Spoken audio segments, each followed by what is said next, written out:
to be free. Come together right now over me. Tá começando mais um Come Together, um talk que traz investidores, empreendedores e varejistas para uma boa conversa. Oportunidade da gente saber trajetórias e motivações de pessoas inspiradoras. Ela tem mais de 20 anos de experiência em investimentos em tecnologia e em projetos de transformação digital. Trabalhou por mais de uma década como diretora da Intel Capital Latam, é sócia e COO da Redpoint Ventures e recentemente se juntou à Antler, um fundo de venture fundado em Singapura, que faz parte, assim como a High Partners, aqui do Membership for Investors do Cubo Itaú. Eu estou falando da Caroline Strobel, uma mulher com uma jornada bastante notável no mundo do Venture Capital e que vem empregando o seu capital intelectual, tanto nas empresas do seu portfólio, quanto nas empresas que ela faz parte dos conselhos. Carol, estou muito feliz de te ter aqui. Eu vou fazer um high five assim que a gente faz, porque é uma mulher muito admirável. Eu sempre reparava na Carol, vocês podem saber, imaginar o porquê, né? Porque ela é uma pessoa muito notável já, mas pela sua história e por tudo que você já fez até aqui, que é muito admirável. Então, muito bom te ter aqui hoje. Imagina, um prazer estar aqui com vocês. Flávia, obrigada pelo convite. Muito gostoso estar aqui. E é engraçado como a gente vai se encontrando as pessoas no meio do caminho, assim, dentro do ecossistema, e aqui no Cubo é muito assim, né? Sim. Os encontros, a serendipidade que a gente chama, né? Da gente se encontrar e começar um projeto ou uma coisa nova, muito legal. Imagina, obrigada, muito prazer ter você aqui. E hoje eu falei pra Carol que a gente vai bater um papo, porque mulher é assim, a gente já aqui nos nossos bastidores falou muito. Já falamos muito. Já falou quase tudo. E isso é muito bom, porque é quem a gente é, quem faz a gente ser, na verdade, o que a gente faz aqui. Mas, Carol, aí de todas as credenciais que eu te dei, eu queria, na verdade, ouvir pelas suas palavras. Quem é Caroline Strobel? Essa é uma pergunta bastante complexa, porque a gente nunca é uma coisa só, né? Tem várias facetas aí, mas eu acho que eu, como profissional, sou uma profissional muito focada, muito pragmática. Aprendi a ser assim também durante os meus anos de trabalho e por causa do meu treinamento também. Eu sou advogada de formação, então tem um certo treinamento de você ter um pragmatismo, um foco, né, no que você está fazendo. Sim. E acho que eu fui me descobrindo muito assim como uma pessoa que gosta de resolver problemas.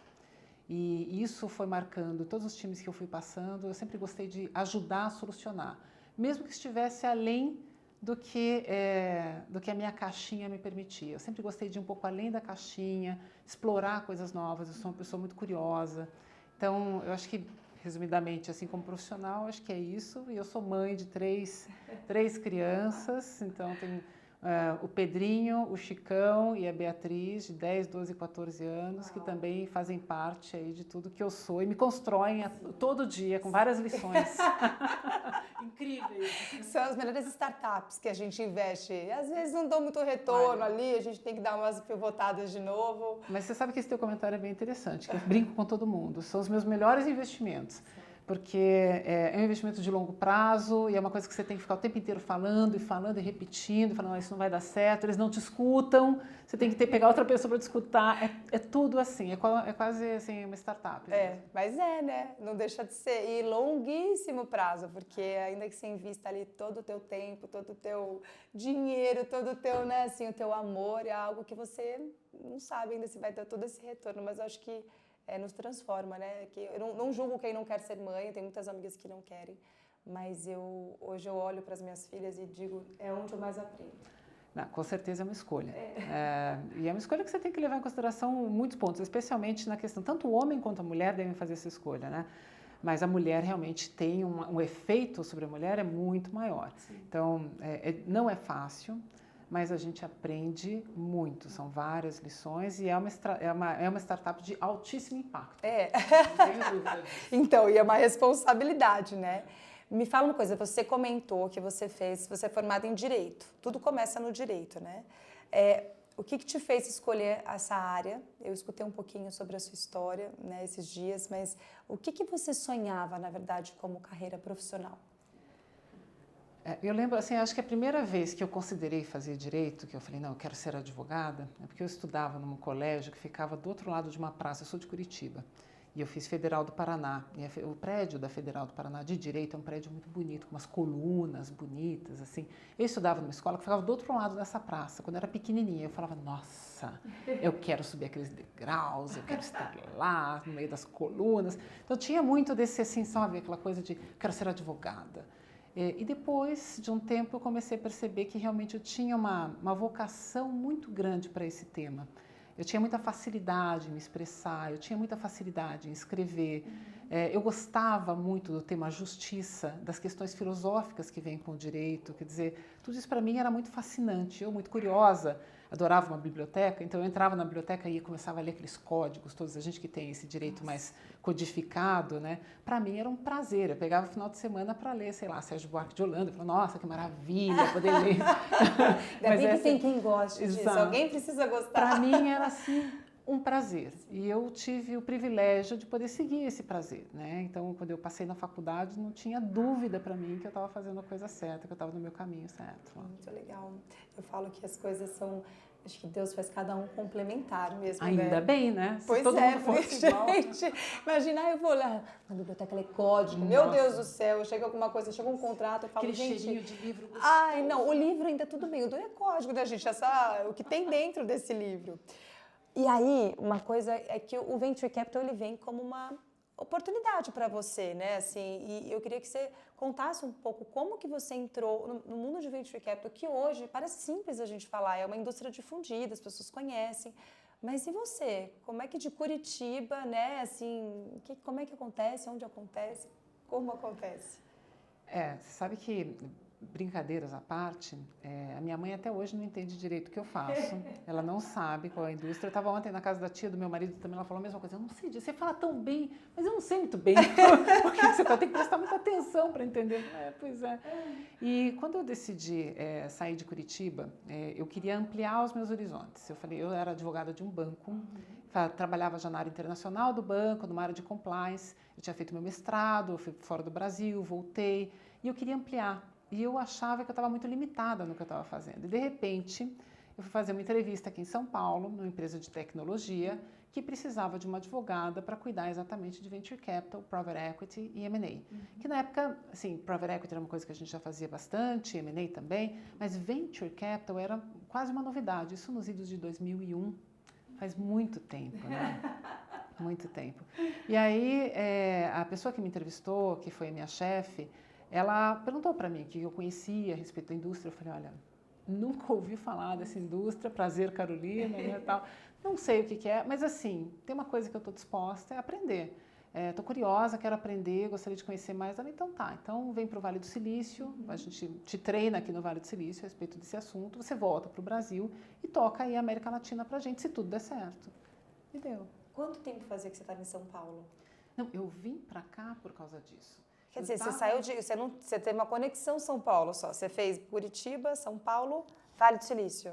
Bem ali, né? Bem tranquilo, assim. O contraste deve ter sido pouco. Foi muito pertinho, mas foi sofrido. As pessoas, às vezes, a gente fala isso, a gente fala, nossa, mas que super oportunidade que ela teve. E foi mesmo. Foi uma mega oportunidade.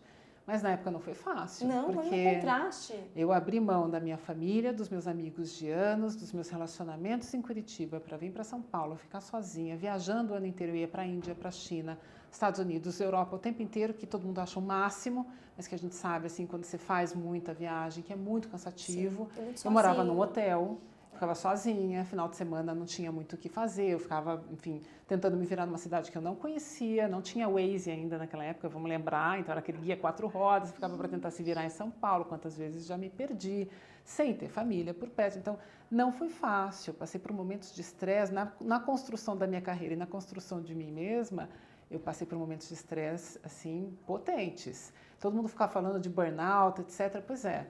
Você só não sabia o nome na época, mas você já chegou perto. Mas é assim mesmo, ansiedade, estresse, sabe, quando você tem efeitos psicossomáticos, tudo, normal. Eu acho que, assim, para mim foi muito visto como normal. Estou num processo de transição, assim, que vai ser, eu tenho um objetivo, falei, focada, pragmática. Eu tenho um objetivo, eu quero atingir, vamos lá, vamos encarar e vamos conseguir vamos fazer. superar, porque o que vem, tudo bem, vai virou de lado, passa aí que eu não tenho tempo para perder com isso aqui. Exato.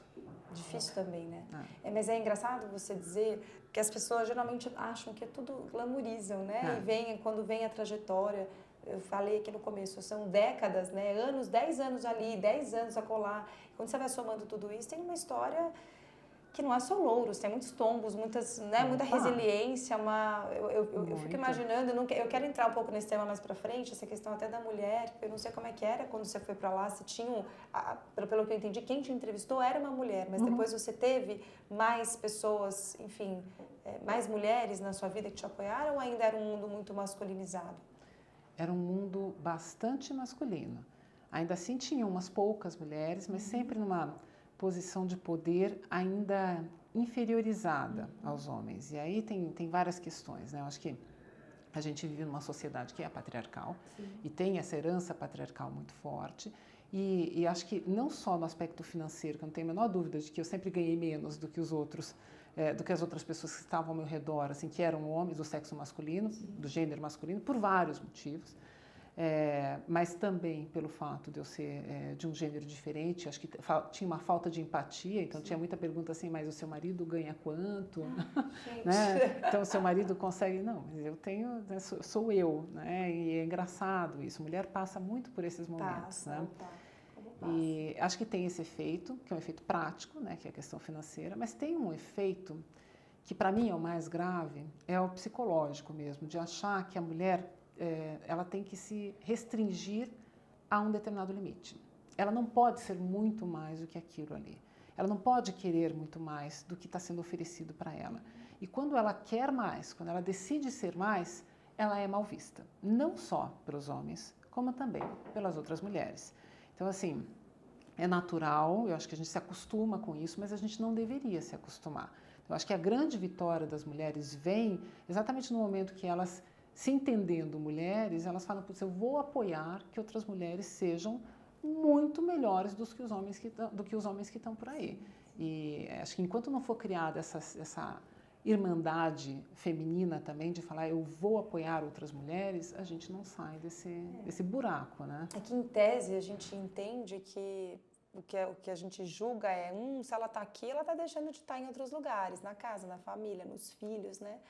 E isso pesa, né? Porque se você ouve um comentário, nossa, você viaja, mas os seus filhos ficam com quem? Você, então, o pai, ou de vez em quando, né? Assim, a minha mãe, a minha rede de apoio, porque hoje eu acho que essa cabeça está mudando, os homens estão mais parceiros no sentido de quando tem um casamento, quando tem filhos e uma família, né?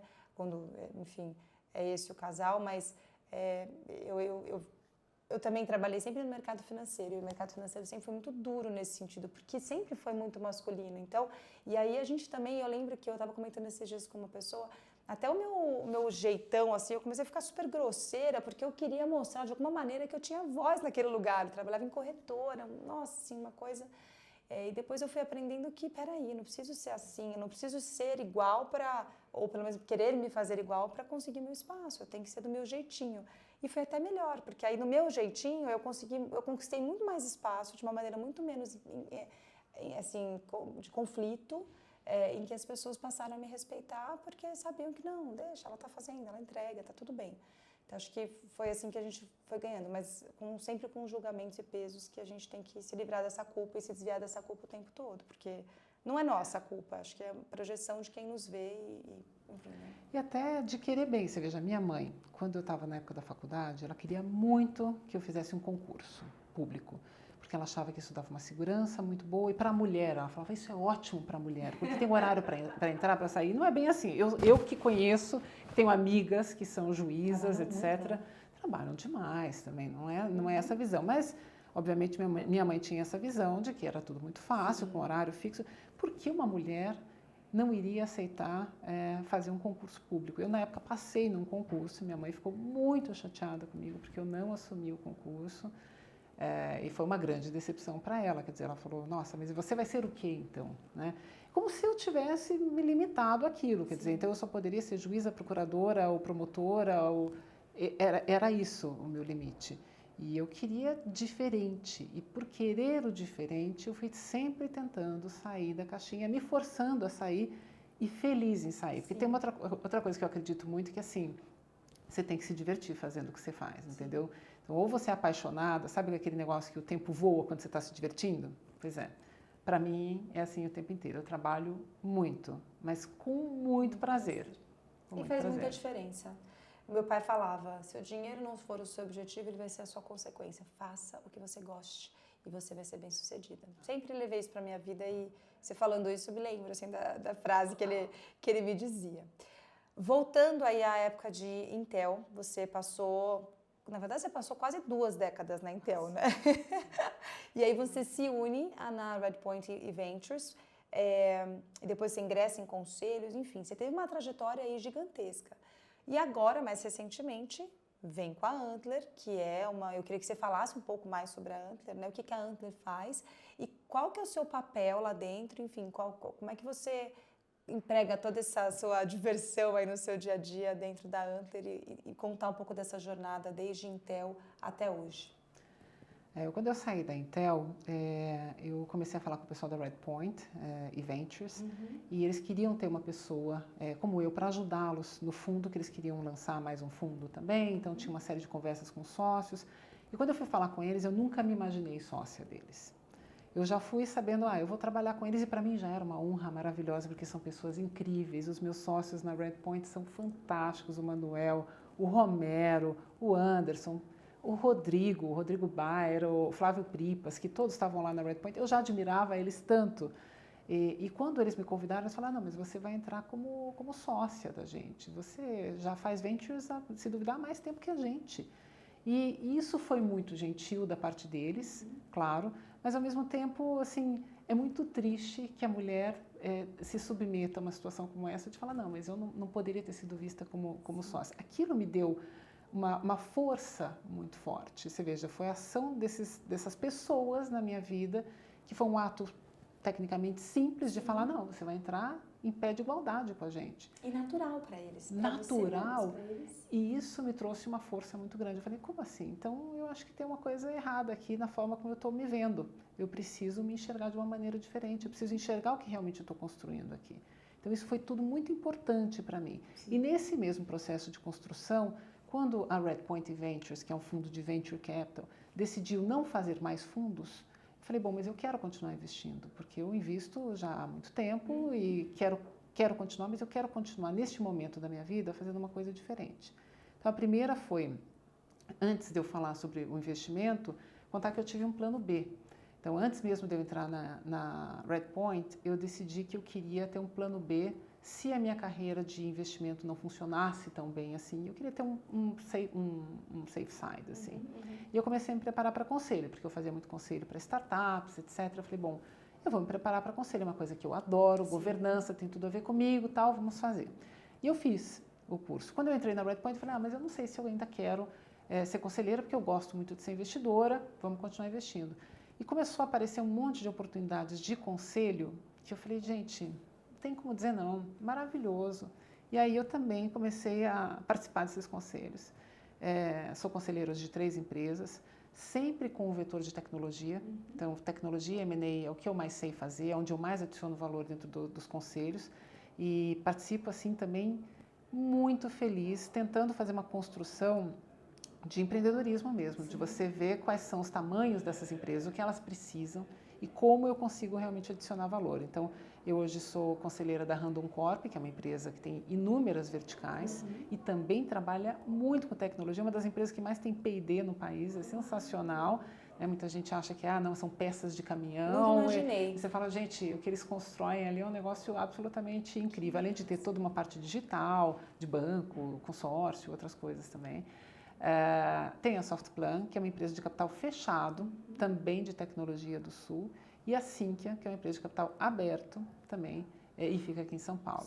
E também, então, quando essas oportunidades foram surgindo, eu fui abraçando aos poucos cada uma delas e tentando organizar toda a minha vida, e isso começou a fazer muito parte de mim, parte do que eu estava construindo, do que eu era. Sim. Quando eu tive a oportunidade de, com a Redpoint, repensar um pouco o que eu iria fazer, eu cheguei à conclusão que a gente tinha pouquíssima gente com expertise, com bastante experiência, trabalhando no early stage, que a gente chama, que é aquele período bem bem cedo, quando a gente tem que investir numa startup, sabe? Antes ainda das pessoas terem a ideia, das pessoas realmente estarem formadas, elas entenderem que tem um time, elas terem tração, estarem ainda no processo de validação. Esse é um período muito difícil para a startup. Tem muita quebra de startup, né? Então, é um momento que a startup falha muito. E a gente até fala assim, tem que falhar, mas falha rápido para a gente poder dar tempo de iterar, né? E aprender com isso e transformar o que está acontecendo dentro dessa startup.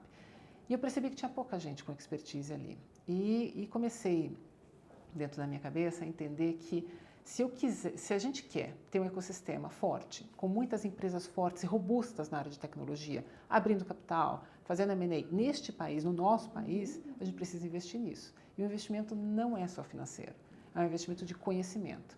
E se você não está lá, nesse primeiro pipeline, nessa criação de pipeline, trazendo essas empresas, essas pessoas que querem empreender, e tendo um olhar também mais acolhedor e inclusivo, é muito difícil você encontrar empresas que tenham, por exemplo, gêneros diferentes, raças diferentes. Então, você precisa ter pessoas que tenham essa sensibilidade no olhar e que queiram ajudar essas pessoas. E eu descobri que o meu lugar era exatamente ali. E que tudo que eu estava construindo me levou exatamente para onde eu queria chegar no final, que era poder ajudar o ecossistema a crescer de uma maneira mais ampla e tendo mais acesso, democratizando o acesso a capital e fortalecendo o pipeline de empresas de tecnologia que a gente está criando no país. A Antler, então, ela olha para um estágio bem inicial, quando está... Me conta um pouco da tese, como é que funciona, assim, qual que é a sua curadoria, né, nessas pessoas, nesses projetos, nessas startups? A Antler é um fundo de venture capital que está presente no mundo inteiro. Então, nós temos em todos os continentes, nós temos 26 lugares diferentes com pessoas lá, sócios locais, que cuidam desses fundos locais. Então, a gente tem um fundo global, é um fundo como se fosse um guarda-chuva. Esse fundo tem investimento do Fundo Soberano da Noruega, da Dinamarca, da Coreia, da Malásia, do AFC. Então, a gente tem grandes investidores lá e esse fundo guarda-chuva, basicamente, ele ancora cada um dos fundos regionais do mundo, acreditando que o empreendedorismo e a inovação são as grandes alavancas de progresso para o mundo. E quando a Antler me convidou para ser sócia fundadora do fundo aqui no Brasil, foi a primeira coisa que eu pensei. Falei, mas, nossa, não tem como dizer não para uma proposta como essa, né? Quer dizer, a gente olha para pessoas excepcionais que queiram transformar o mundo, queiram resolver problemas de forma pragmática e real. Não é teatro, não é, sabe, a criação, não, mas existe uma nova ferramenta, mas você não tem aquele problema. Não, é olhar o problema e trazer uma solução para esse problema. Solução que pode ser tanto aqui para o nosso jardim, aqui no Brasil, ou que pode ser global. Né? Então, é esse o olhar que a própria Antler tem. A tese é muito agnóstica. A gente olha para todas as indústrias, mas é importante que o projeto ou a startup, primeiro, tem um time poderoso e potente, um time que realmente seja excepcional, tenha resiliência e que a gente acredite que seja o melhor time possível para tocar a startup. Depois, que seja uma tese que resolva um problema real,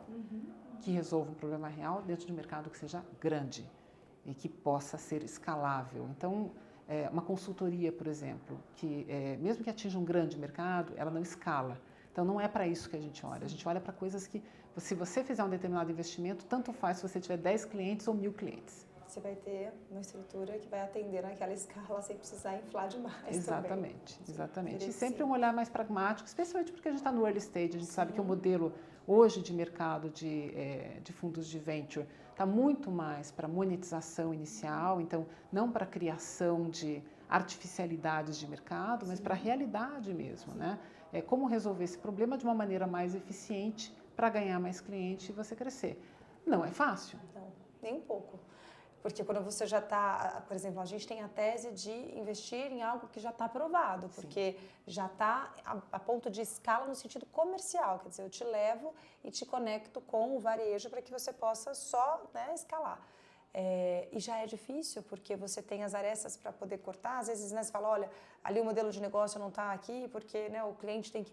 Imagina algo que você está construindo junto, ainda que não seja um venture builder, mas que você está ali mentoreando, você está conversando, você está, né, ajudando nessa construção.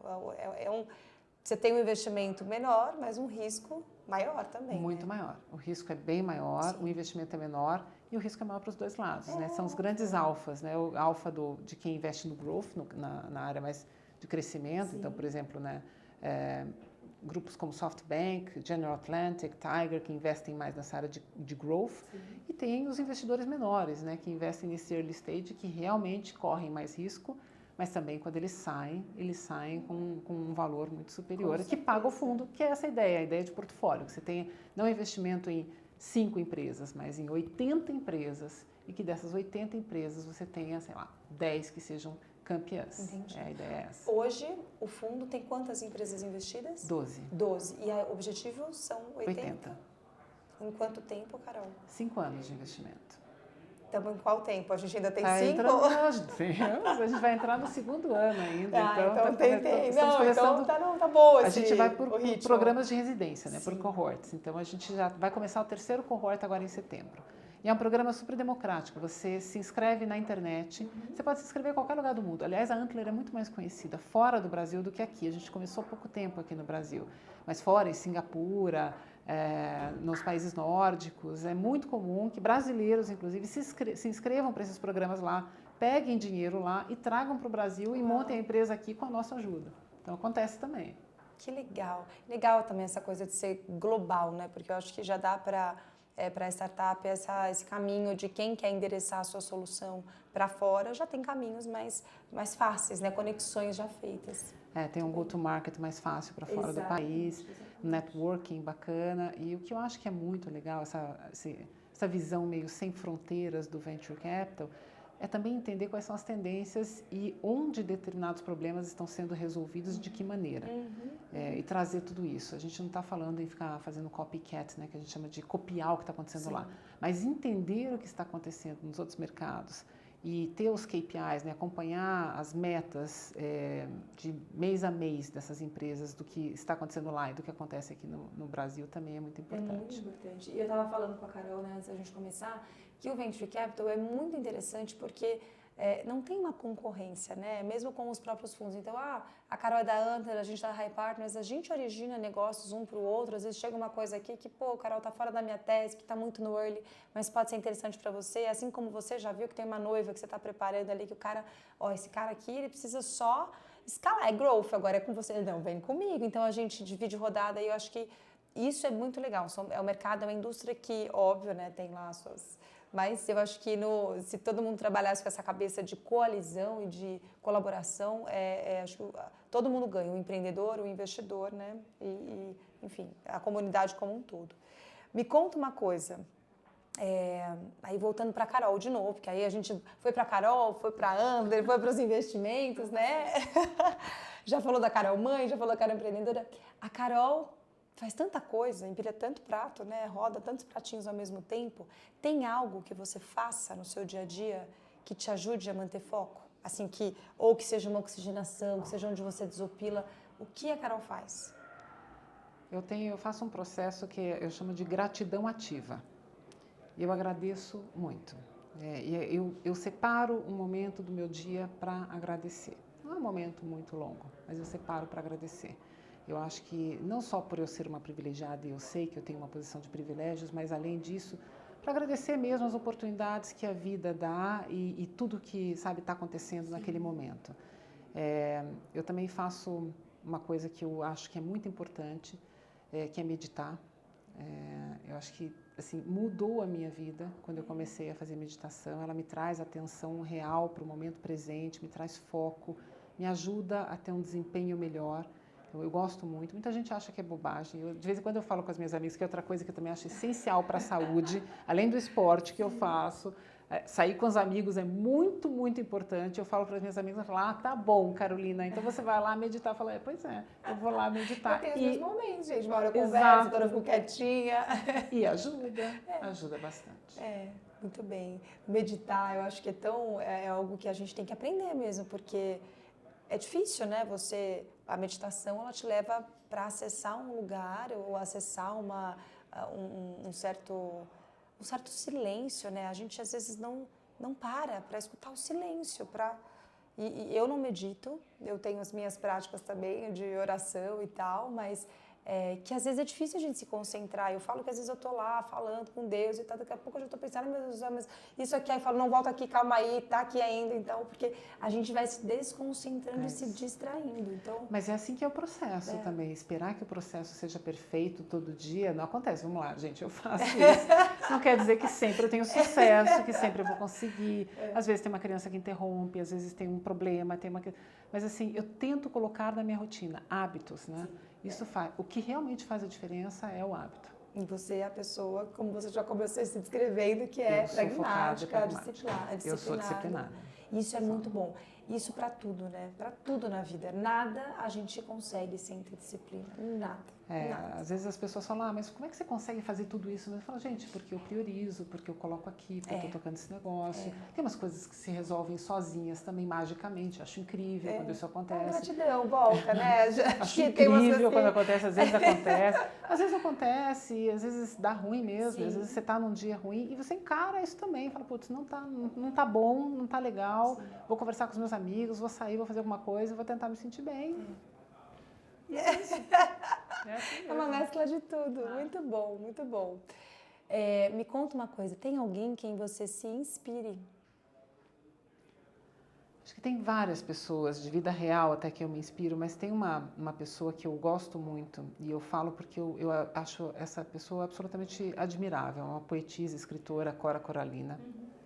Eu acho admirável porque ela, depois de muito tempo, ela foi aprender a ler muito mais velha. Ela, casada, ela começou a escrever os livros dela, sempre assim com uma ternura. Então, assim, sabe aquela visão de que... Porque ser mulher é sempre uma batalha. Eu acho que o gênero feminino tem várias batalhas. E a Cora certamente passou por várias delas, com uma doçura, com uma tranquilidade, sabe? Que durante a batalha ela havia poesia na batalha. Eu acho demais isso, acho incrível, acho um posicionamento muito legal. Sabe, em vez de focar no que é negativo, é você olhar para tudo que está acontecendo no seu dia e falar, putz, vamos focar no que é positivo e vamos fazer esse negócio acontecer, vamos executar. Eu gosto disso. Porque às vezes a ação não está muito na nossa mão, mas a reação, a forma como a gente reage, ela diz muito sobre como as coisas vão prosseguir, né? Eu sempre falo isso com as minhas filhas também. Eu falo, olha, às vezes a gente planeja e as coisas não vão conforme a gente gostaria. Porque a vida é assim, é o que você falou. Tem coisa que se resolve, você fala, meu Deus, magicamente tem coisa que não. E que só vai piorando, só vai dando ruim.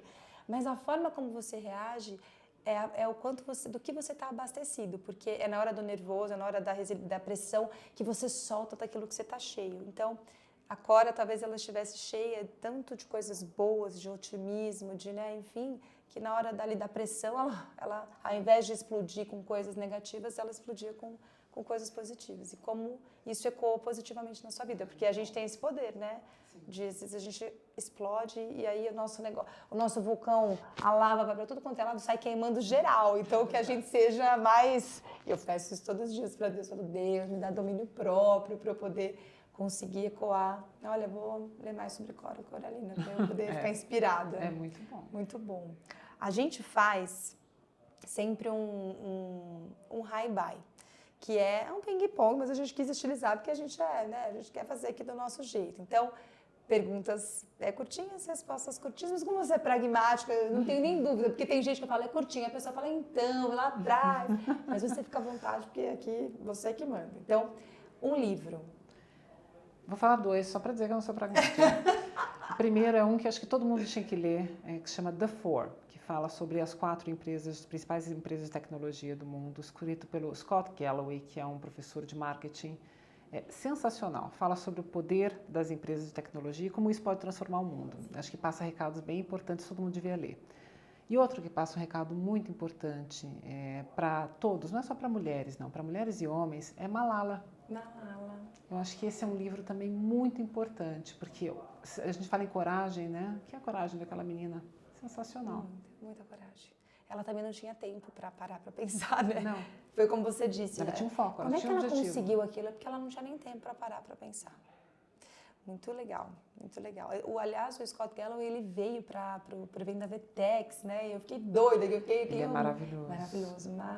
Mas tem muita gente que não gosta dele também. E aí tem várias histórias. É porque ele divide opiniões, né? Exatamente. Ele divide Ele opiniões. é uma pessoa de opiniões fortes. Sim. E realmente... Provocador. Mas acho que é legal isso, porque às vezes tem alguém que tem que te falar algo que você não concorda, você fala, peraí, o que esse cara tá falando? E ele te faz pensar. E ainda que você não concorde, porque pode ser essa a sua conclusão, pelo menos ele te convidou a ter caminhos que você não faria sozinho. Ele te provoca, né? Que é uma coisa que a gente não tem feito mais hoje em dia, né? Que é viver com aquela pessoa que não tem a mesma opinião que você. Isso é tão rico, é tão importante, a gente devia fazer mais. Muito. Né? É que não é fácil, né? A gente fica aqui, na teoria, o cara vem lá no dia a dia, o cara vem no embate e fala... Não é um Aí embate. é Cora Coralina. É Cora Coralina, mas assim, não é um embate. Você fala, não, calma, deixa eu entender de onde você vem, exercitar minha empatia, vamos tentar conversar, nem que seja para você só falar, pelo menos eu ouvi, já é um bom começo. É isso, cara, eu adorei. Uma pessoa. Eu admiro muito, vou falar de mulheres fortes, porque eu acho que a gente tem que falar de mulheres fortes. Eu admiro muito a Angela Merkel.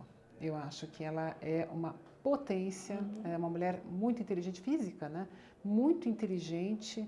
E eu falo de física porque você veja como a gente encontra diferentes caminhos.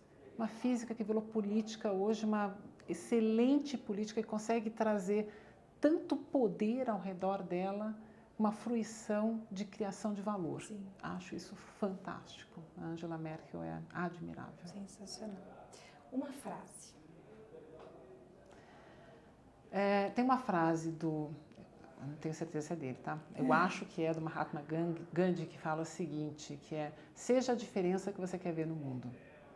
Eu acho que a gente deveria sempre se pautar por isso, sabe? Tentar fazer o que a gente gostaria que realmente o mundo fosse. E como investidora, eu tenho essa possibilidade de tentar ir construindo o mundo da maneira que eu acho que ele deveria ser. Então... Começar em nós, né? Porque se a gente ficar sempre cobrando do outro, as coisas não vão acontecer, não. Não tem essa. O mundo não é esse cara que vai fazer por si. Ou a gente começa ou a gente para de cobrar. Um sonho.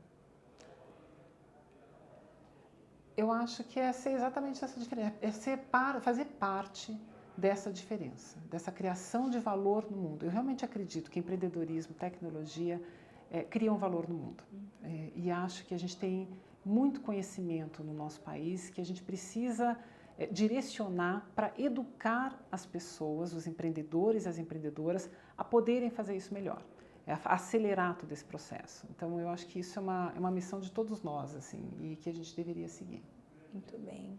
Carol, ficaria aqui horas ouvindo. Acabou muito rápido. Né? Acaba, mas porque tudo que é bom acaba rápido. Quando a gente se diverte. Quando a gente está se divertindo. Porque eu acho que eu fiquei feliz, eu acho que eu te admiro, eu te acompanho já, né? E esses dias até vi um post que você publicou falando, nossa, essa semana eu fechei 3 dias, eu estava de férias com as crianças, assim, você conseguiu equilibrar todos os pratos e bom reconhecer isso, né? Porque às vezes a gente fica com uma falsa modéstia. Que bom, você é uma mulher poderosa mesmo e isso não é não é um poder que é para abafar os outros, não é um superpoder que vai ser contra um vilão, é um superpoder que empodera uma comunidade, que foi construído durante muitos anos, né? E que eu acho que a gente tem que falar, olha, se eu estou conseguindo fazer isso aqui, você também consegue. É possível, todo mundo né? consegue, gente. A gente tem que fazer mais, dá para fazer. Sim. E esses exemplos de sucesso e também, né, de frustrações, você falou, não foi fácil, foi difícil. Tive momentos, né, que a gente obviamente não tem tempo para contar todos os detalhes, mas só você sabe o que você passou. Então, eu fiquei muito feliz, porque eu acho que eu já te admirava. Hoje, conhecendo um pouquinho mais, tendo o privilégio de conversar com você, fiquei ainda mais admirada. E eu espero que todo mundo aí também, né, gente? Porque aqui a gente traz só gente inspiradora, a gente não traz qualquer pessoa, a gente só traz gente que tem boa história para contar. E é isso, eu queria te agradecer. Bom, obrigada. Para mim foi um prazer, privilégio meu de estar aqui conversar com você. Muito obrigada. Obrigada. E você que acompanhou a gente até agora aí com esse papo bom que poderia durar muito mais, se inscreve no nosso canal lá no YouTube e também no Spotify, é só procurar por Come Together. E aí eu te encontro no próximo episódio. Até o próximo Come Together.